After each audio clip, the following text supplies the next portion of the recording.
이번 시간에는 두 점 사이의 거리를 구하는 방법에 대해서 알아보도록 하겠습니다.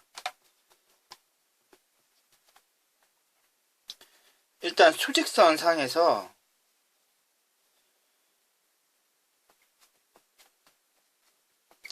E라는 점과 O라는 점 사이에 거리를 구하는 방법은 어떻게 하면 될까요? 3일 텐데요. 2와 5 사이는 3칸이죠. 근데 이 숫자 3이라는 숫자를 5 빼기 2를 하면은 구할 수 있죠. 0을 기준으로 해서 마이너스 5, 마이너스 2 사이도 3칸인데요.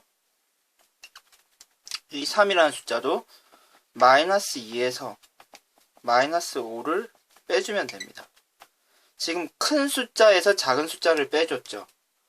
그러면은 이런 경우는 어떨까요? 마이너스 2에서 3 둘 사이가 일단 5칸이죠. 이 5라는 숫자도 역시 3 빼기 마이너스 2 큰 거에서 작은 거를 빼면은 5가 나옵니다.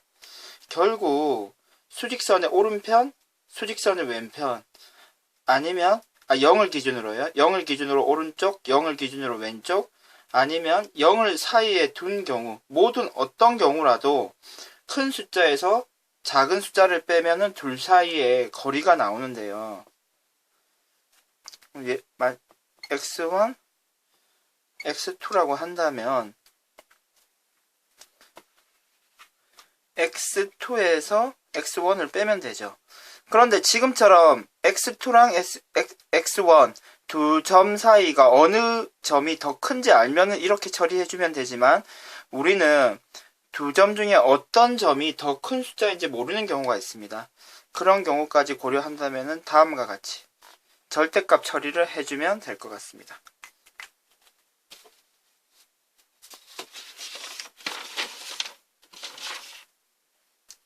우리가 수직선보다는 더 일반적인 경우는 좌표 평면에서 두 점 사이의 거리를 구하는 경우인데요.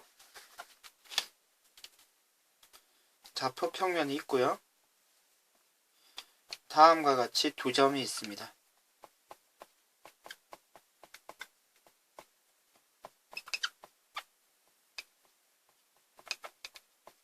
이 두 점 사이의 이 거리를 다음과 같은 방법으로 구할 수 있습니다.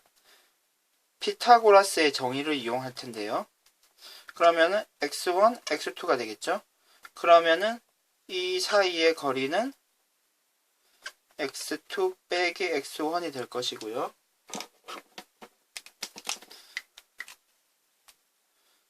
이렇게 보면요. 이 두 점, 이 거리는 y2 빼기 y1이 되겠죠.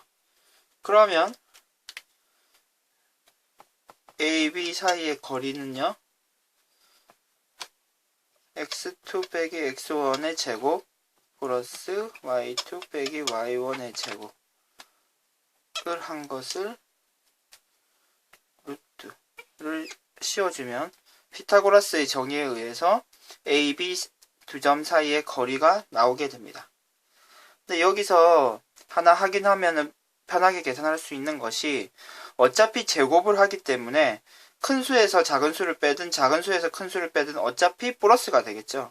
제곱 처리를 해주니까요.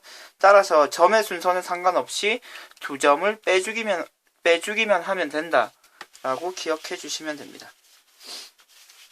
그러면 실제 문제를 풀어보도록 하겠습니다.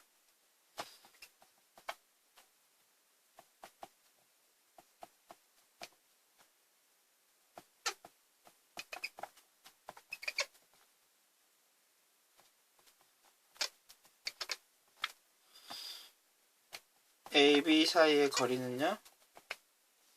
다음과 같이 구할 수 있습니다.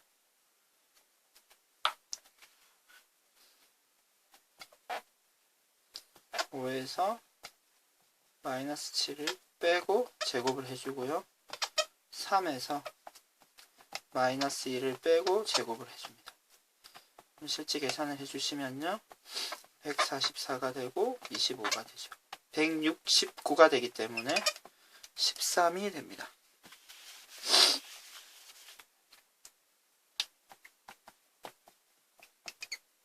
마이너스 3, 마이너스 2이고요. C는요. D는 마이너스 6, 마이너스 6입니다.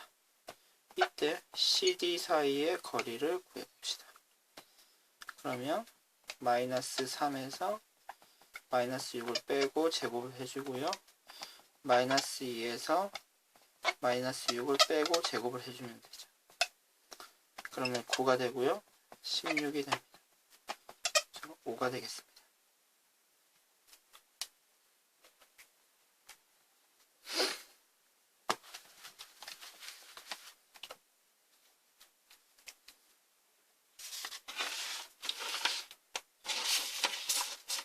다음으로 내분점과 외분점에 대해서 공부를 해보겠습니다. 먼저 내분점을 먼저 공부를 해보도록 하겠습니다. x1, x2 두 점이 있는데요. 두 점 사이를 m 대 n으로 내분하는 점 A를 한번 찾아보겠습니다. m 대 n으로 내분한다 라고 얘기를 하는데요. 그러면 결국 이 부분의 거리는 A 빼기 x1이 되겠죠. 그리고 이 부분의 거리는요 x2 빼기 A가 되겠죠. 따라서 m 대 n은 A 빼기 A1 대 x2 빼기 A가 되죠. 그러면 요렇게 곱한 거랑 요렇게 곱한 게 같죠? 따라서 계산을 좀 해주면요.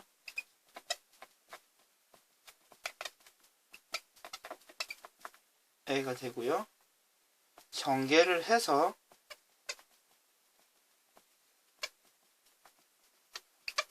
우리가 찾으려고 하는 건 A죠. 따라서 이 숫자를 왼쪽으로 이항을 시켜서 A로 묶어주면 n 플러스 A가 되고요. 나머지는 오른쪽으로 이항을 해주도록 하겠습니다. 이 상태에서 그럼 우리가 찾는 A는요.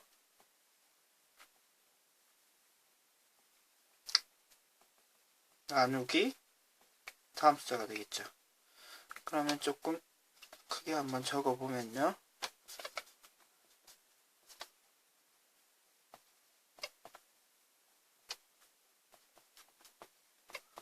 원이 될 텐데, 그럼 여러분들은 이 내분점 A를 공식을 다음과 같이 한번 기억을 해보도록 합시다. M 대 N으로 내분하는 경우는 일단 M과 M을 더합니다. 더하고 위의 숫자가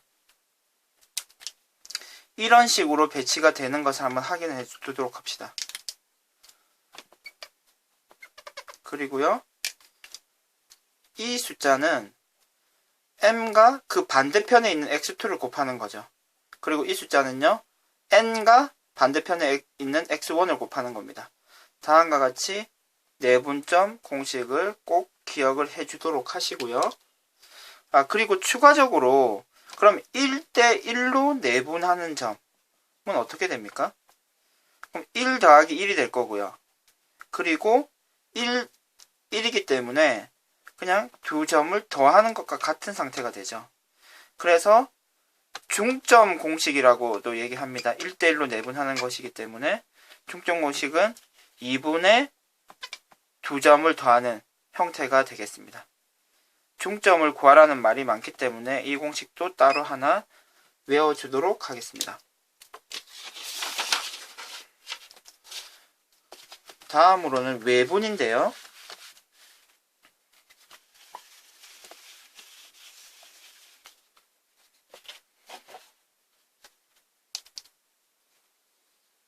두 점이 있습니다.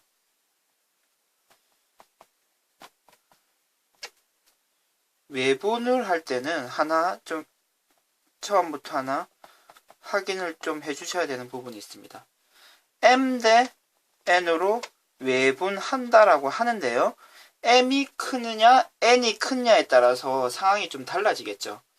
만약에 n이 큰 경우라면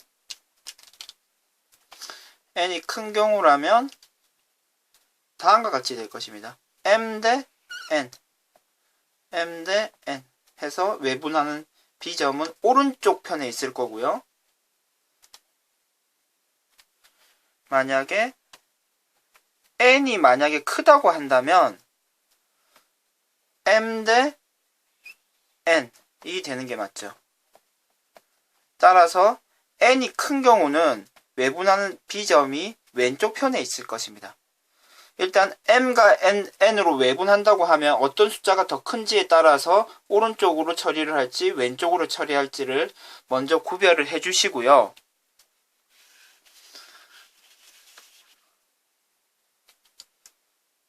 다음으로 한번 봅시다. 이제 그러면 이 m이라는 부분의 길이는 b 빼기 x1이 될 것이고요. 이 n 부분의 길이는 b 빼기 x2가 되겠죠. 그러면 b 빼기 x1 대 b 빼기 x2는요 m 대 n이 되어야 되겠죠. 그럼 역시 안쪽 바깥쪽을 곱해서 식을 한번 정리를 한번 해보도록 하겠습니다.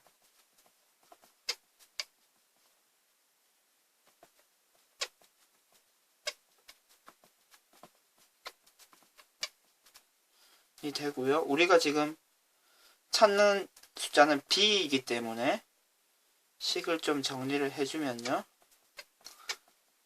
왼쪽으로 이항을 하겠습니다. 그리고 오른쪽으로 이항을 해주고 b로 묶어낸 후에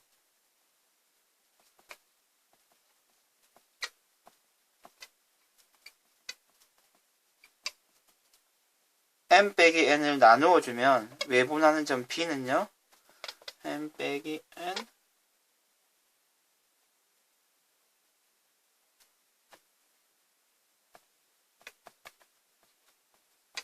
x1이 됩니다. 그럼 다음 공식은 다음과 같이 암기를 하시면 좋습니다. 일단 m 빼기 n입니다. 그러니까 지금 외분하는 m 대 n으로 외분하는 두 숫자를 빼면 되는데요. m이 큰 수면은 더 편하겠죠. 보통은 m을 큰 수를 앞에 적고 작은 수를 뒤에 적습니다. 그리고 짝이 이런 식으로 되는 것을 꼭 기억을 해주셔야 됩니다. 해서 곱해서 이제 뺄 텐데 분자 부분은요. 이때 꼭 기억을 해주십시오.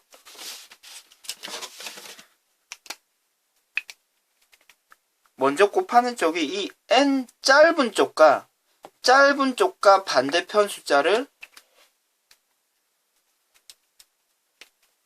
반대편 숫자를 곱한다 라고 먼저 확인을 해 주십시오. 반대편 숫자를 곱합니다. 그리고 남은 숫자와 남은 점을 곱해 주시면 됩니다.